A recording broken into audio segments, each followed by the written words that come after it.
We want to talk about a really important event happening this morning. It's a virtual summit on human trafficking, a huge problem in the Houston area. It's designed to help people understand how technology can help reach out to survivors and meet their needs. Joining me this morning is Rhonda Kirkendall. Rhonda, I so much appreciate you coming in on such short notice. You and I initially met back in January at the beginning of this year during Human Trafficking Awareness Month. Very true. And you have quite the story. You are a survivor.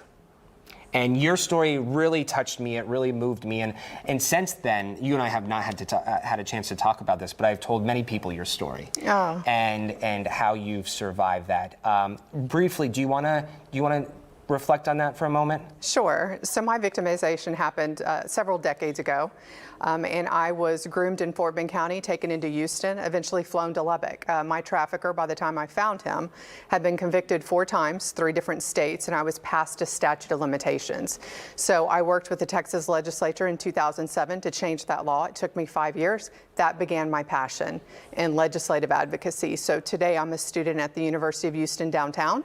I'm about to finish my bachelor's degree, and I start my master's degree at UH in August. And so I will be focusing in on a master's in social work with an emphasis in political social work. And in tandem, you're constantly in Austin working with legislators on legislative laws that could really help benefit people. Definitely, yes. What is it that you're doing today? So today there's going to be a wonderful conference, and it is from Children at Risk. It is the Information and Communication Technology Summit.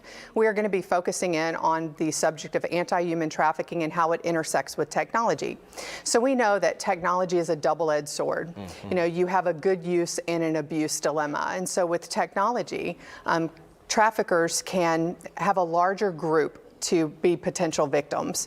You know, no longer does a trafficker have to meet face-to-face with a victim.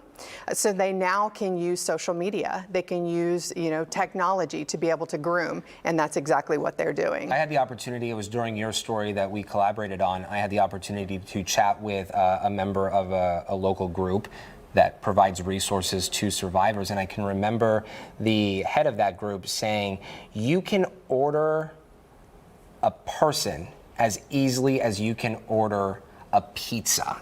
Yeah. And that is all thanks, or all because of technology. That's right. That's right. Traffickers will use technology to recruit, to groom, and to exploit. Yeah. They no longer have to meet victims face-to-face anymore. And they do this by, for example, they'll throw out a net of like 300 messages and see who bites.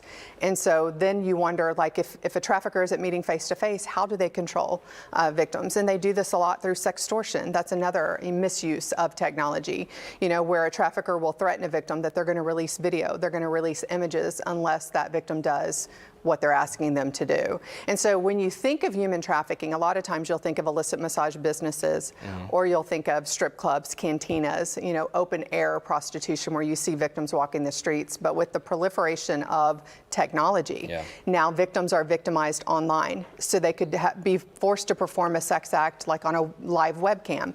That live video will be turned into a regular video and shared along multiple platforms. And so, and for untold numbers of years. So when you're looking at it, you do not know how many people are seeing that one victimization. Yeah, and of course, this is not to downplay human trafficking that occurs at sporting events like the beloved rodeo here in Houston happening right now. For people who are watching, or for people who just simply say, human trafficking does not impact me in my community, what would you say to them? Human trafficking impacts everybody. There was a First Lady of the United States that once said it takes a village to raise a child, and I'm a firm believer in that. We all have to have our eyes and ears out and know what to do when we do see something that is concerning to us. And so it does impact all of us. Where can people go to participate in today's summit? So our summit starts at 10 a.m. It is virtual, so you can watch it from home. And you would go to the Facebook group, Our Voice in Texas. So that's at Our Voice in Texas. Right up at the top in the featured section, there's a link. You can click on it and register. And the session starts at 10 a.m. The first segment is going to be on state agencies, how they use technology to combat sex trafficking. And then the second panel is my panel, the one that I'm moderating, where we're talking about the heroes in that the helping agencies that provide direct services to victims and how they use technology to do that.